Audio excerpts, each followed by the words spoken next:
Во текот на вчерашниот ден, во периодот од 14 до 20 часот, Министерството за внатрешни работи спроведе засилена акцијска контрола на територијата на Република Северна Македонија за санкционирање на прекршоци што ги прават пешаците. При контролата санкционирани се 123 пешаци, од кои 112 за небезбедно преминување на улица надвор од пешачки премин. На 28 пешаци издадени им се покани за посетување на сообраќајна поука.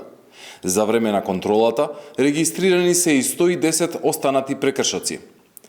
Засилените сообраќајни контроли продолжуваат и во наредните денови. Апелираме до граѓаните да ги почитуваат сообраќајните правила и прописи.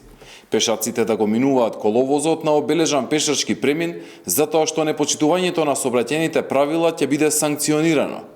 Сите заеднички со почитување на правилата мора да придонесеме за побезбедни сообраќајници.